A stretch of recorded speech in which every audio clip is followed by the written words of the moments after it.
so I had to start liquid diet immediately. And when I say liquid, I mean liquid. And I'm going to tell you why. Well, especially for me, because not only did I have SARP surgery, but I also had wisdom tooth extractions. I had all four of my wisdom teeth.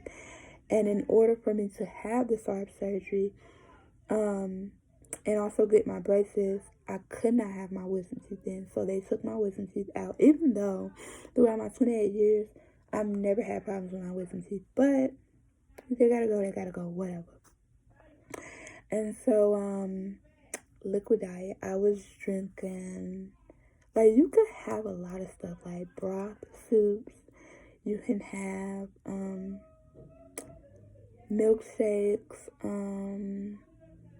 protein shakes, smoothies, like anything that doesn't have any type of like solid foods in it. Anything liquid you can have.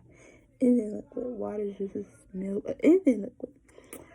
And at the time, like now I have a lot of movement with my jaw. I can open my mouth really wide. Like almost regular. But before, I could only open my jaw like, it's that much. I don't even know if I could have opened it down. It was so stiff.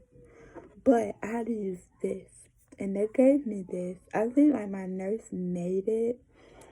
But it's like some too. And I would take it out. But it's probably like, I ain't gonna lie, like a lot of liquid or something. Like protein stuff and whatever. But it's nothing but like a 60cc syringe. And like this little tube they just like put on there.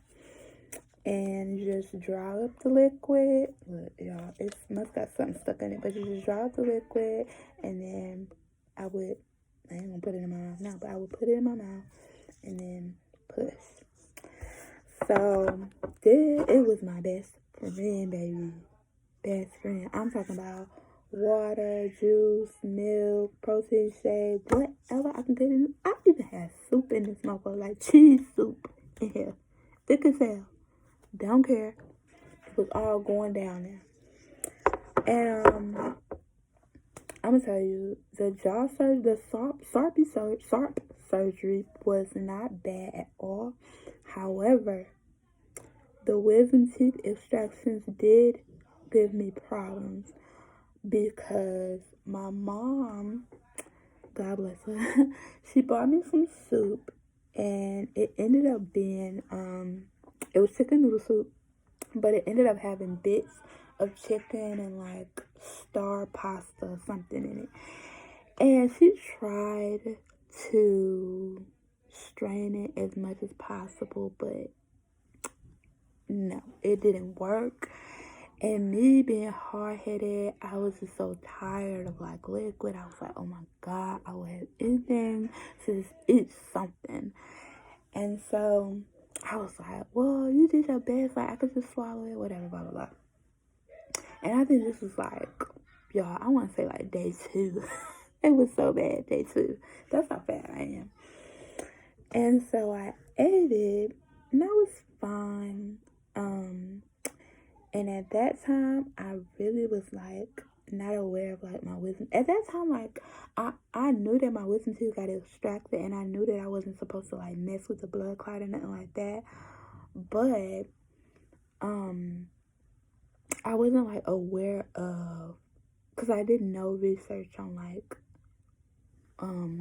wisdom teeth extraction. Like I didn't do any type of like reconnaissance on that.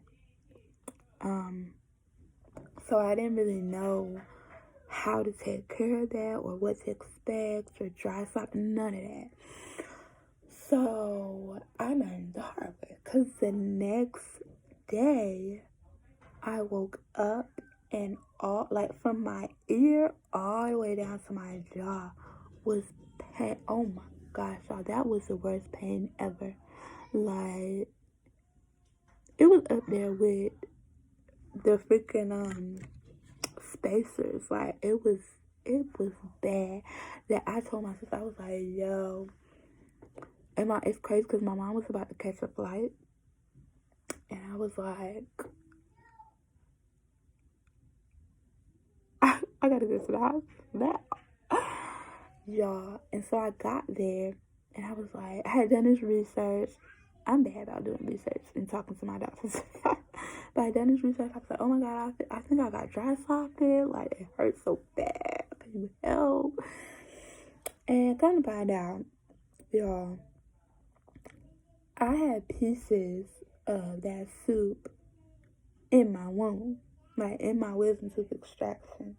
So they cleaned out my extraction, and I mean instantly. Like, as soon as they cleaned it out, it felt so freaking better. And so they gave me this at that appointment. And y'all can see, like, I didn't use this. Like, this, I even use this to this day. It's, oh my God, I love it. I don't even know what it said on there, but baby, it's best. Slurp up that water, stick it right down there. Just cleaning it out, baby. It's probably closed now, but I still be cleaning it. Like, it even helps me with my expander, because I just stick it up. I stick it up there, and like, it pushes so much food and stuff. I was supposed to be on this liquid diet for 6 weeks. 6 weeks. So from November 17th to December 29th, I was supposed to be on liquid diet. Y'all, I could not do it. I couldn't do it. I tried my best. I went from 156 to about 132, and I was over it. Like, not even was it I looked like a lollipop, like just head. But it wasn't really about like how I looked or nothing like that, because I wasn't really worried about that.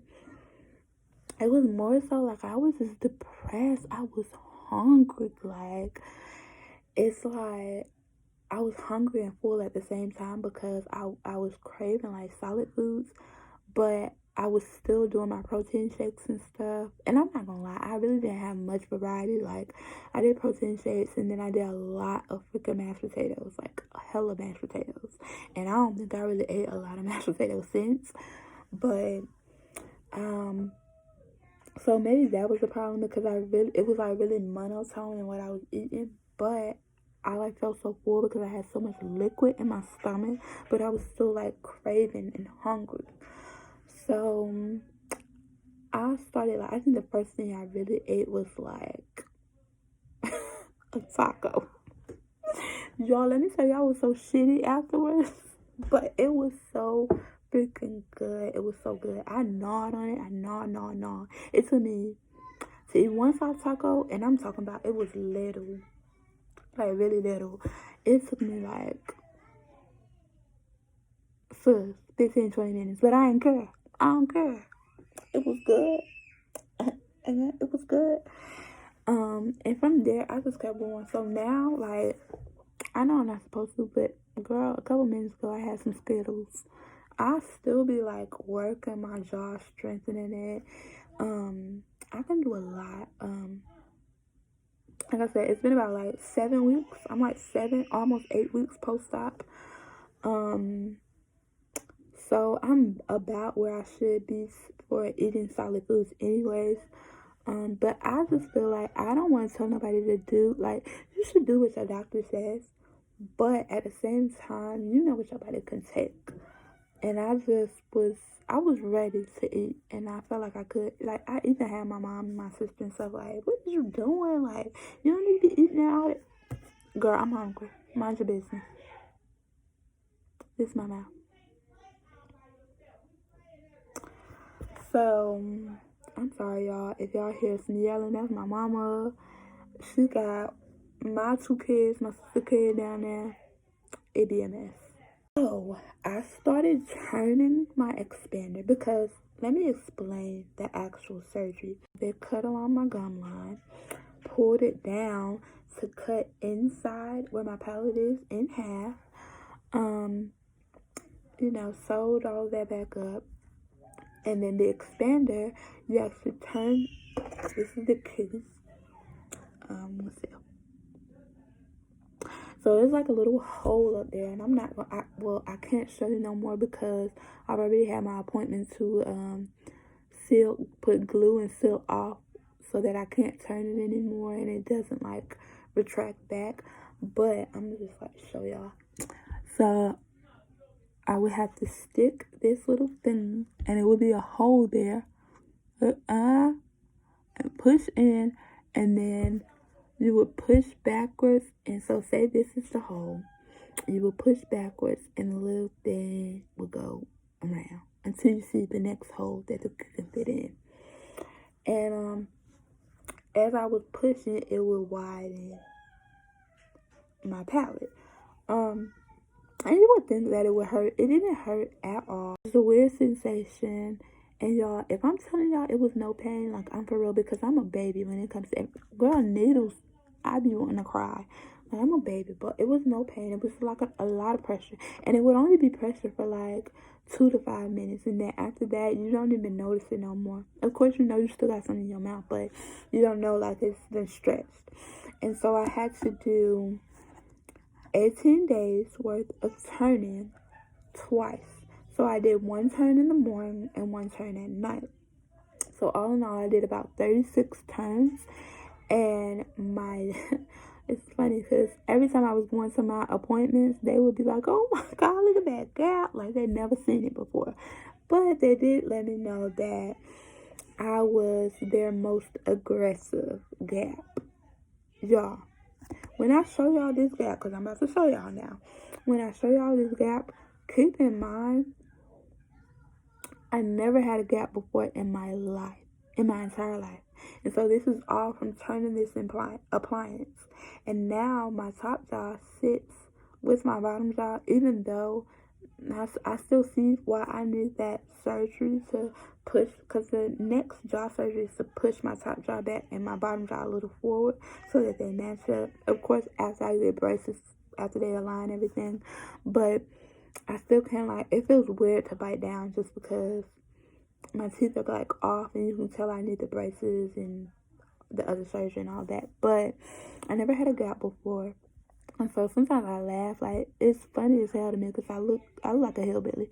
And my dad, on Christmas, my dad was saying, all I want for Christmas is tooth my teeth, because it really looked like like I'm missing a tooth or two. It's like super huge. But here's my gap.